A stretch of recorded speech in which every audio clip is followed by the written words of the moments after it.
إن الحمد لله نحمده ونستعينه ونستغفره ونعوذ بالله من شرور أنفسنا وسيئات أعمالنا من يهده الله فلا مضل له ومن يضلل فلا هادي له وأشهد أن لا إله إلا الله وحده لا شريك له وأشهد أن محمدا عبده ورسوله يا أيها الذين آمنوا اتقوا الله حق تقاته ولا تموتن إلا وأنتم مسلمون يا أيها الناس اتقوا ربكم الذي خلقكم من نفس واحدة وخلق منها زوجها وبث منهما رجالا كثيرا ونساء واتقوا الله الذي تساءلون به والأرحام إن الله كان عليكم رقيبا يا أيها الذين آمنوا اتقوا الله وقولوا قولا سديدا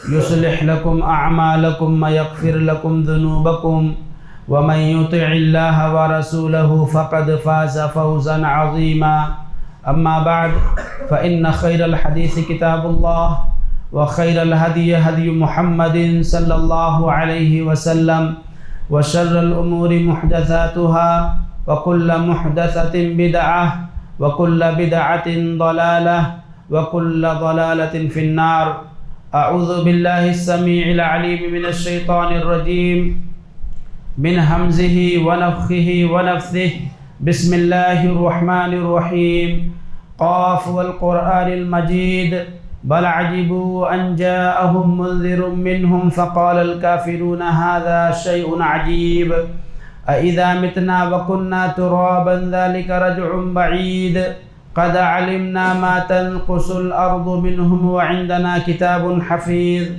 بل كذبوا بالحق لما جاءهم فهم في أمر مريج أفلم ينظروا إلى السماء فوقهم كيف بنيناها وزيناها وما لها من فروج والأرض مددناها وألقينا فيها رواسي وأنبتنا فيها من كل زوج بهيج تبصرة وذكرى لكل عبد منيب ونزلنا من السماء ماء مباركا فأنبتنا به جنات وحب الحصيد والنخل باسقات لها طلع نضيد رزقا للعباد وأحيينا به بلدة ميتا كذلك الخروج كذبت قبلهم قوم نوح وأصحاب الرس وثمود وعاد وفرعون وإخوان لوط وأصحاب الأيكة وقوم تبع كل كذب الرسل فحق وعيد أفعينا بالخلق الأول بل هم في لبس من خلق جديد وقال الله تعالى في موضع آخر قل إنما حرم ربي الفواحش ما ظهر منها وما بطن والإثم والبغي بغير الحق وأن تشركوا بالله ما لم ينزل به سلطانا وأن تقولوا على الله ما لا تعلمون۔ ہر قسم کی حمد و ثنا، بڑائی اور بزرگی، عظمت و کبریائی اللہ رب العالمین کے لیے ہے، جو اس کائنات کا تنہا خالق و مالک ہے، ہم سب کا روزی رساں ہے، ہمارے معاملات کی دیکھ بھال کرنے والا ہے۔ سبحان اللہ و بحمدہ سبحان اللہ العظیم۔ بعد درود و سلام نازل ہوں اللہ کے تمام انبیاء کرام پر، خصوصاً آخری نبی حضرت محمد مصطفیٰ صلی اللہ علیہ وسلم پر۔ اللہم صلی علی محمد وعلی آل محمد کما صلیت علی ابراہیم وعلی آل ابراہیم انک حمید مجید۔ اللہم بارک علی محمد وعلی آل محمد کما بارکت علی ابراہیم وعلی آل ابراہیم انک حمید مجید۔ محترم حضرات، امام ابن کثیر رحمہ اللہ نے اپنی کتاب البدایہ والنہایہ کے اندر، یہ تاریخ کی کتاب ہے امام ابن کثیر کی، تو آپ نے 286 ہجری کے واقعات کے ضمن میں ایک واقعہ نقل کیا کہ رئی نامی ایک شہر تھا اس زمانے میں، جو آج کے دور میں ایران کے اندر وہ علاقہ پڑتا ہے۔ تو رئی کی عدالت میں ایک مقدمہ آیا، مقدمہ تھا خاتون نے، بیوی نے اپنے شوہر کے اوپر 500 دینار مہر ہونے کا دعویٰ کیا تھا۔ خاتون کا دعویٰ تھا کہ ہمارے شوہر نے نکاح کے وقت 500 دینار مہر دینے کا وعدہ کیا تھا، جو ابھی تک انہوں نے ادا نہیں کیا ہے، لہذا عدالت کے ذریعہ انہوں نے اپیل کی کہ مجھے مہر کی وہ رقم دلوائی جائے۔ سب سے پہلے یہ دیکھیے کہ دینار کیا ہوتا ہے۔ دینار سونے کا سکہ ہوتا تھا، آج کے دور میں اس کا وزن، ایک دینار کا وزن بنتا ہے 4.25 گرام، یعنی 4.25 گرام۔ 4.25 گرام کا ایک دینار سونا ہوتا تھا۔ 500 دینار میں اگر ہم ملٹیپلائی کریں تو بنے گا آج کے حساب سے 2 کلو 125 گرام۔ کتنا؟ 2 کلو 125 گرام سونا۔ تو خاتون نے عدالت میں مقدمہ دائر کیا کہ ہمارے شوہر نے نکاح کے وقت 500 دینار مہر دینے کا وعدہ کیا تھا، اسی پر نکاح ہوا تھا، مگر ابھی تک انہوں نے نہیں دیا ہے۔ میرا مطالبہ ہے کہ میرا مہر دلوایا جائے۔ عدالت سجتی ہے، لوگوں کے سامنے کیس پڑھ کر کے سنایا جاتا ہے۔ شوہر کہتا ہے کہ نہیں بھائی، میں اس بات کا انکار کرتا ہوں، میں نے ایسا کوئی بھی وعدہ یا یہ مہر ہم نے نہیں رکھا تھا۔ قاضی صاحب کی طرف سے، جج کی طرف سے خاتون سے سوال ہوتا ہے کہ کیا تمہارے پاس کوئی گواہ ہے جو گواہی دے کہ ہاں نکاح کے وقت 500 دینار مہر دینے کا وعدہ ہوا تھا؟ خاتون کہتی ہیں کہ ہاں ہمارے پاس ایک گواہ ہے۔ چنانچہ وہ گواہ حاضر ہوتا ہے اور گواہی دیتا ہے، لیکن گواہی سے پہلے وہ جج سے کہتا ہے کہ میں چاہتا ہوں کہ ایک بار اس خاتون کا چہرہ دیکھ لوں۔ یہ خاتون جو پردے میں ہے، جو اپنے چہرے کو چھپائے ہوئے ہے، میں چاہتا ہوں کہ اس کا چہرہ دیکھ لوں کہ یہ اسی کی بیوی ہے یا کوئی اور ہے جو اس کے خلاف دعویٰ ٹھوکے ہوئے ہے۔ چنانچہ قاضی صاحب فیصلہ سناتے ہیں کہ ٹھیک ہے، اپنے چہرے سے پردہ اٹھا کر کے دکھاؤ، کنفرم کرو کہ تم ہی وہ خاتون ہو جس کا 500 دینار میں نکاح ہوا تھا۔ چنانچہ وہ خاتون اپنا چہرہ کھولنے ہی والی ہوتی ہے کہ مرد جو ہوتا ہے، شوہر جو ہے، وہ غیرت میں آتا ہے۔ اس سے یہ بات بالکل پسند نہیں آتی ہے کہ اس کی بیوی کسی دوسرے کے سامنے اپنا چہرہ کھولے۔ چنانچہ وہ اعلان کرتا ہے، لا، ہرگز نہیں، اپنے چہرے سے پردہ نہیں ہٹانا، میں اقرار کرتا ہوں کہ 500 دینار میرے ذمے ہیں۔ آپ سوچئے، اتنی بڑی رقم، 2 کلو سونا، وہ آدمی کہا کرتا ہے کہ میں 2 کلو سونا مجھے دینا منظور، لیکن اپنی بیوی کا چہرہ کسی غیر مرد کو دکھانا یہ مجھے منظور نہیں ہے۔ جب خاتون نے دیکھا کہ اس کا شوہر اتنا زیادہ غیرت مند کہ میرے چہرے کو بے پردہ نہیں ہونے دیا، اس نے مجھے بے پردگی سے بچا لیا، تو خاتون نے بھی اپنا فیصلہ سنایا کہ جاؤ، میں اللہ کے واسطے دنیا اور آخرت کے اندر اپنا یہ مہر معاف کر دیتی ہوں۔ قاضی صاحب نے جب یہ معاملہ دیکھا تو آپ نے کہا کہ اسے مکارم اخلاق کے اندر درج کر دیا جائے اس واقعے کو، کہ یہ واقعہ لوگوں کے لیے مثال اور نمونہ بنے گا۔ تو حضرات، ہم نے یہ واقعہ آپ کے سامنے جو پیش کیا، یہ غیرت کی ایک مثال ہے کہ ایک مرد کو کیسے ہونا چاہیے۔ گھر کی خواتین بالخصوص اپنی بیوی کے تعلق سے، اپنی بہن کے تعلق سے، اپنی بیٹی کے تعلق سے ایک مرد کو کتنا غیرت مند ہونا چاہیے، اس حوالے سے ہم نے آپ کے سامنے یہ واقعہ بیان کیا ہے۔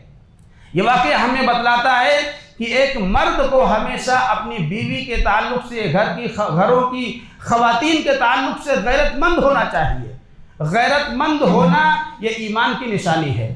غیرت مند ہونا یہ مردانگی کی دلیل ہے، سچی مردانگی کی دلیل ہے، اور یہ اللہ کے نیک بندوں کی عظیم صفت ہے، بلکہ یہ اللہ تبارک و تعالیٰ کی صفت ہے۔ پیارے نبی صلی اللہ علیہ وسلم نے فرمایا، ان اللہ یغار، اللہ تعالیٰ غیرت والا ہے۔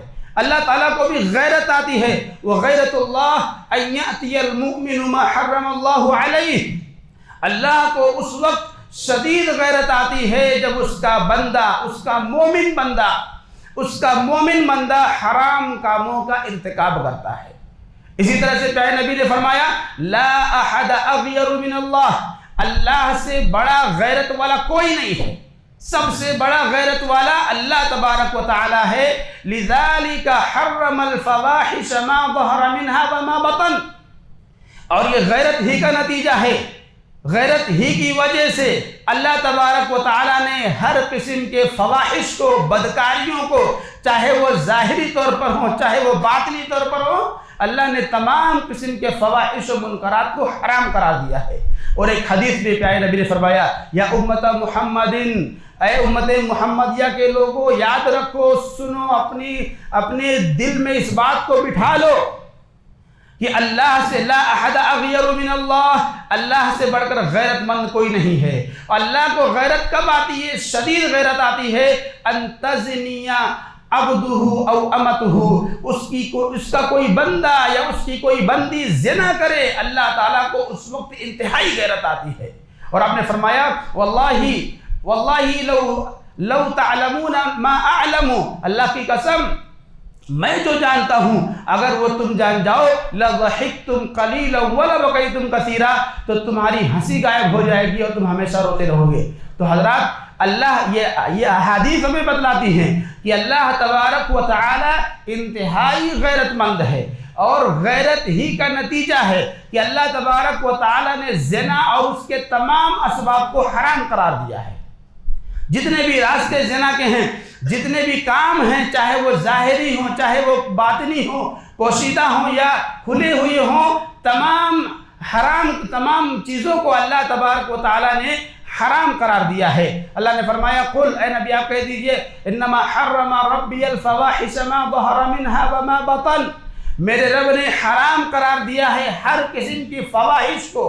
فواحش کہتے ہیں اعلانیہ کیے جانے والے گناہ، بالخصوص زنا سے متعلق اور ریلیٹڈ جتنے بھی گناہ ہیں، چاہے اس کا کسی بھی طرح سے وہ ہو، چاہے آپ فلموں میں دیکھیں موبائل کی شکل میں ہو، چاہے وہ ویڈیو کی شکل میں ہو، چاہے وہ آڈیو کی شکل میں ہو، چاہے وہ تصاویر فوٹو کی شکل میں ہو، کسی بھی طرح کی ہو، چاہے وہ عملی طور پر ہو، چاہے وہ نگاہوں سے دیکھنا ہو، چاہے وہ یعنی کسی بھی اعتبار سے ہو، اللہ کے نبی نے اس کی مختلف صورتیں بیان فرمائی۔ ہاتھ زنا کرتا ہے، آنکھ زنا کرتی ہے، دل زنا کرتا ہے، زبان زنا کرتی ہے، اور ہماری شرمگاہ اس کی تصدیق کرتی ہے۔ تو زنا کے جتنے بھی راستے ہیں، زنا کے جتنے بھی طریقے ہو سکتے ہیں، اللہ تبارک و تعالیٰ نے ہر چیز کو حرام قرار دیا ہے۔ کیوں؟ غیرت کی وجہ سے۔ تو یہ غیرت یہ انتہائی محمود چیز ہے، اچھی چیز ہے، پسندیدہ صفت ہے، اللہ تبارک و تعالیٰ کی صفت ہے۔ اللہ تعالیٰ کو انتہائی غیرت آتی ہے اس وقت جب اس کے بندے اس کی حرام کردہ چیزوں کا ارتکاب کرتے ہیں، بالخصوص جب زنا کا ارتکاب کرتے ہیں تو اللہ تبارک و تعالیٰ کو بے انتہا غیرت آتی ہے۔ حضرات یہ غیرت جہاں اللہ کی صفت ہے، وہیں یہ غیرت انبیاء کرام اور مومنین صالحین اور اللہ کے کامل بندوں کی بھی صفت ہے۔ آئیے دیکھتے ہیں، حضرت سعد بن عبادہ رضی اللہ عنہ ہیں، انصار قبیلے سے تعلق ہے، خزرج سے ان کا تعلق ہے۔ پچھلے جمعہ میں ہم نے آپ کے سامنے سعد بن معاذ رضی اللہ عنہ کا واقعہ بیان کیا تھا، جن کا تعلق قبیلہ اوس سے تھا، اور یہ خزرج سے تعلق رکھتے ہیں۔ ان کا بھی نام سعد، لیکن والد کا نام ہے سعد بن عبادہ رضی اللہ عنہ۔ یہ انتہائی غیور، انتہائی غیرت مند، اتنے غیرت مند کہ ان کے قبیلے کے افراد بیان ہیں کہ اسلام سے قبل ان کی غیرت اتنی شدید تھی کہ یہ اگر نکاح کرتے تھے تو صرف ایسی باکرہ خواتین سے، کنواری لڑکیوں سے، شادی شدہ سے نہیں، مطلقہ سے نہیں، بیوہ سے نہیں۔ کیوں؟ کیونکہ اس کے اندر کسی اور نے اس کے ساتھ حق، یعنی کسی اور نے اسے دیکھا ہے، اس کو چھوا ہے، لہذا ان کی غیرت گوارا نہیں کرتی تھی کہ میں کسی ایسی عورت کو اپنے عقد میں لوں جسے کسی اور مرد نے چھوا ہے، غیرت کی وجہ سے۔ اور یہ بھی بیان کیا جاتا ہے کہ اتنی غیرت تھی، اتنی شدید غیرت تھی کہ اگر کسی خاتون کو طلاق دے دیتے تھے تو ان کے غیرت کے ڈر سے کوئی آدمی اس طلاق شدہ خاتون سے نکاح نہیں کرتا تھا کہ اگر انہیں غصہ آ گیا تو چھوڑیں گے نہیں، کسی کی ہمت نہیں ہوتی تھی۔ تو اتنے غیرت مند صحابی سعد بن عبادہ رضی اللہ عنہ، آیت نازل ہوتی ہے کہ جو لوگ والذین یرمون المحصنات، جو پاک دامن عورتوں پر زنا کا الزام لگائیں، تہمت باندھیں، ثم لم یأتوا بأربعة شہداء، اور پھر 4 گواہ نہ پیش کر سکیں، فجلدوہم 80 جلدہ، تو اسے 80 کوڑے مارے جائیں، ولا تقبلوا لهم شہادۃ ابدا، اور ان کی گواہی قبول نہ کی جائے۔ یہ حکم نازل ہوا۔ وہ صحابی پریشان، کہتے اللہ کے نبی کی خدمت پہ حاضر ہوتے ہیں، کہتے ہیں اللہ کے نبی اگر کوئی آدمی اپنی بیوی کو کسی غیر مرد کے ساتھ دیکھے، یعنی زنا کرتے ہوئے دیکھے، تو کیا کرے؟ وہ چاہے 4 گواہ ڈھونڈ کر کے لائے، اگر وہ آ کر کے کہے گا کہ ہم نے جو ہے کہ اپنی بیوی کو زنا کرتے ہوئے دیکھا ہے، تو آپ کہیں گے کہ گواہ پیش کرو، نہیں گواہ دے سکے گا تو آپ مارو گے؟ اللہ کے نبی کہا ہاں، اس کے اوپر حد نافذ ہوگی۔ اگر وہ 4 گواہ لے کر نہیں آتا ہے تو اسے جو ہے کہ پڑے گی، کوڑے پڑیں گے اس کے اوپر۔ اللہ کے نبی نے حکمت بتلائی، کہا کہ اگر یہ نہ رکھا جائے تو ہر کوئی اٹھے گا اور اپنی بیوی کے اوپر، اپنے گھر والی خواتین کے اوپر الزام لگانا شروع کر دے گا کہ میں نے اس حالت میں دیکھا ہے، اس لیے یہ یعنی زنا کرتے ہوئے دیکھا ہے، تو ہر کوئی الزام لگائے گا۔ اس لیے ضروری ہے کہ آدمی اپنے دعوے پر 4 گواہ پیش کرے۔ آپ کو تسلی نہیں ہوئی، آپ کو تسلی نہیں ہوئی، پھر آپ نے کہا اے اللہ کے نبی اگر میں جاؤں گا 4 گواہ ڈھونڈنے کے لیے، تب تک تو یہ دونوں اپنا کام کر کے نکل جائیں گے۔ جب تک میں گواہ ڈھونڈوں گا کہ چلو دیکھو میری بیوی دوسرے کے ساتھ زنا کر رہی ہے، یا کوئی دوسرا مرد میری بیوی کے ساتھ زنا کر رہا ہے، میں 4 لوگوں کو ڈھونڈنے جاؤں گا، تب تک یہ لوگ اپنا کام کر کے نکل جائیں گے۔ کوئی غیرت مند یہ برداشت نہیں کر سکے گا۔ اللہ کے نبی نے کہا دیکھو اللہ کی طرف سے فیصلہ آیا ہے، جب تک 4 گواہ نہیں پیش کرو گے تب تک آپ کی بخشش نہیں ہوگی، تب تک آپ اللہ کی حد سے نہیں بچ سکتے ہیں۔ آپ نے کہا سنو، اگر میں نے آپ یعنی نبی کی خدمت سے آپ گئے، دوسری مجلس میں آپ اپنے انصار کی مجلس میں گئے، تو آپ نے کہا اگر میں نے اپنی بیوی کے ساتھ کسی اجنبی مرد کو دیکھ لیا تو میں اس کو تلوار کی دھار سے مار کر کے قتل کر دوں گا۔ اللہ کے نبی تک بات پہنچی تو آپ نے کہا اتعجبون من غیرت سعد، اے میرے صحابہ کیا تم سعد بن عبادہ کی غیرت پر تعجب کرتے ہو؟ تمہیں یہ تعجب ہو رہا ہے نا کہ سعد کو اتنی غیرت آ رہی ہے؟ اللہ کا حکم آ گیا ہے کہ اگر کوئی کسی عورت کے اوپر الزام لگاتا ہے تو گواہ پیش کرے۔ یہاں یہ کہہ رہے ہیں کہ اگر میں اپنی بیوی کو دیکھ لوں تو چھوڑوں گا نہیں، اسے مار دوں گا۔ یہ تو انتہائی غیرت کی بات ہے۔ اللہ کے نبی نے کہا سنو، سعد بن عبادہ کی غیرت جو ہے نا ان سے زیادہ غیرت میرے اندر ہے، واللہ انی لاغیر منہ، میں ان سے بھی زیادہ غیرت مند ہوں، اور اللہ تعالیٰ مجھ سے بھی زیادہ غیرت مند ہے۔ اور اسی غیرت کا نتیجہ ہے کہ اللہ تعالیٰ نے فواحش کو، بدکاریوں کو، چاہے وہ کھلے طور پر ہوں چاہے وہ پوشیدہ طور پر ہوں، حرام قرار دیا ہے۔ تو حضرات یہ واقعہ ہمیں یہ بتلاتا ہے کہ غیرت یہ نبیوں کی صفت ہے۔ اللہ کے نبی نے کیا کہا؟ میں سعد سے زیادہ غیرت مند ہوں، اور اللہ تعالیٰ مجھ سے بھی زیادہ غیرت مند ہے۔ اور سعد بن عبادہ رضی اللہ عنہ یہ اپنی غیرت بتا رہے ہیں، تو پتہ چلا کہ غیرت یہ مومنوں کی صفت ہے، غیرت یہ انبیاء اکرام کی صفت ہے، اور غیرت یہ اللہ کی بھی صفت ہے۔ لہذا ہم مسلمانوں کو بھی چاہیے کہ اپنے اندر غیرت پیدا کریں، اور یاد رکھیں غیرت یہ فطری طور پر ہر انسان کے اندر ہوتی ہے۔ یعنی اپنے گھر کے اندر برائی دیکھ کر کے، بے حیائی دیکھ کر کے انسان کا غصے میں آ جانا، یہی غیرت ہے۔ تو یہ فطری طور پر ہر انسان کے اندر ہوتی ہے، اللہ نے فطری طور پر رکھا ہے اس چیز کو، غیرت کو۔ یہ اور بات ہے کہ حالات اور کے دھارے میں انسان بہتے بہتے بہتے بہتے بے غیرت ہو جاتا ہے، دیوس ہو جاتا ہے، اس پر بحث ہوگی۔ تو اللہ کے نبی نے بیان فرمایا کہ غیرت کھانا یہ اللہ کی بھی صفت ہے، انبیاء کی بھی صفت ہے، اور مومنین کی بھی صفت ہے۔ لہذا ہم سب کو چاہیے کہ اپنے اندر غیرت پیدا کریں۔ بالخصوص خواتین کے تعلق سے ہمارے اندر غیرت ہونی چاہیے۔ حضرت عثمان رضی اللہ عنہ اپنے گھر کے اندر قید ہیں۔ دشمن جو فسادی تھے وہ آپ کے گھر میں داخل ہو گئے آپ کو قتل کرنے کے لیے۔ آپ کی بیوی نائلہ نے اپنے بالوں کو کھول کر کے آپ کے اوپر ڈال دیا کہ شاید اس طرح سے لوگ آپ کو نہ ماریں، بچانے کے لیے۔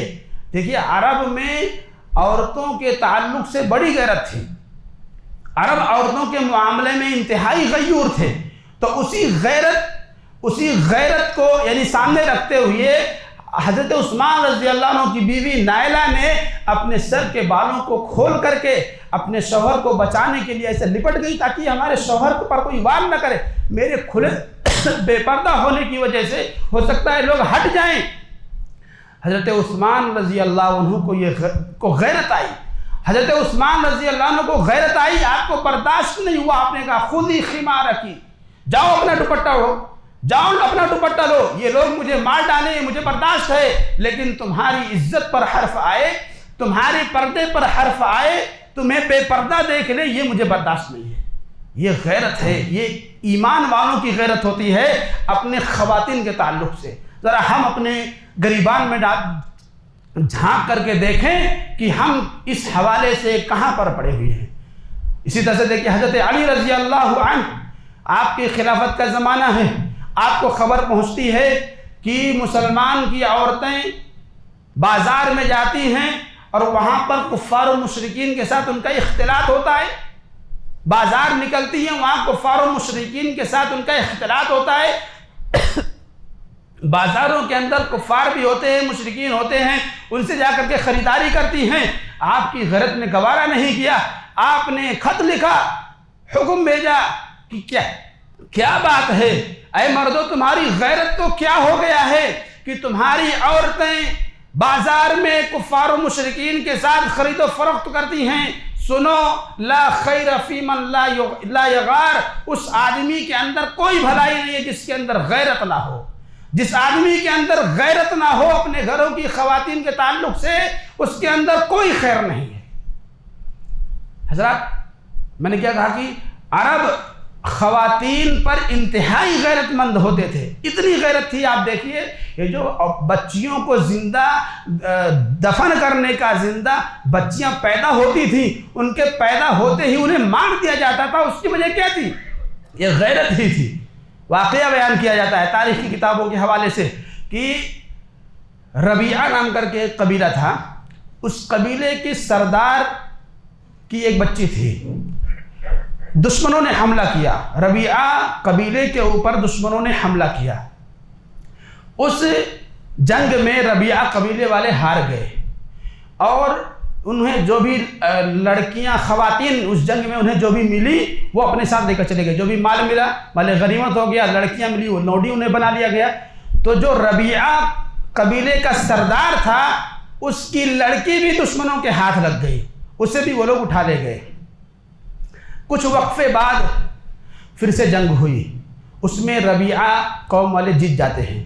وہ جب سردار اپنی بیٹی کو لینے کے لیے جاتا ہے تو وہ لڑکی آنے کے لیے تیار نہیں ہے، وہ لڑکی آنے کے لیے تیار نہیں ہے، وہ لڑکی غلامی کی حالت میں لوڈی بن کر کے جس کے پاس گئی تھی اسی کے پاس رہنے کے لیے تیار ہے۔ انتہائی غیرت کی وجہ سے ربیعہ قبیلے کا سردار جب واپس آیا تو اس نے انتہائی غیرت کی وجہ سے حکم صادر فرمایا کہ آج کے بعد سے جو بھی بچی پیدا ہوگی اسے زندہ دفن کر دینا ہے، مار دینا ہے، تاکہ یہ حالت نہ آئے۔ آج جس عار اور جس بے شرمی کا ہم نے سامنا کیا ہے اس بے شرمی کا سامنا آئندہ نہ کرنا پڑے، اس لیے ہم اپنی بچیوں کو زندہ پیدا ہوتے ہی مار دیں گے۔ تو وہیں سے یہ رواج چلا کہ لڑکیاں پیدا ہوتی تھی تو انہیں مار دیا جاتا تھا، اس وجہ سے کہ آگے چل کر کے یہ لڑکیاں ہماری بے عزتی کا سبب نہ بنیں، کسی اور کے ساتھ بھاگ جائیں یا زناکاری کرائیں یا اس طرح کی بدکاری میں جائیں یا دشمنوں کا حملہ ہو اور وہ لوڈی بنا لی جائیں۔ اس ڈر سے، اس بے عزتی کے ڈر سے وہ اپنی لڑکیوں کو مار دیتے تھے۔ بعد میں یہ چلن عام ہو گیا، لیکن یہ غیرت صحیح نہیں تھی، اسی لیے شریعت نے اس کے اوپر قدغن لگائی کہ نہیں، یہ غیرت صحیح نہیں ہے۔ تو بہرحال دیکھیے عرب غیرت خواتین کے معاملے میں انتہائی غیرت مند، اور مرد تو چھوڑیے، عام انسان تو چھوڑیے، یہ غیرت اللہ تبارک و تعالیٰ نے جانوروں کے اندر بھی پیدا کی ہے، یہ غیرت اللہ نے جانوروں کے اندر بھی رکھی ہے۔ حضرت عمرو بن میمون رضی اللہ عنہ صحیح بخاری کا واقعہ ہے، کہتے ہیں کہ زمانے جاہلیت میں میں نے دیکھا کہ ایک بندر اور ایک بندریہ نے زنا کیا تھا، اور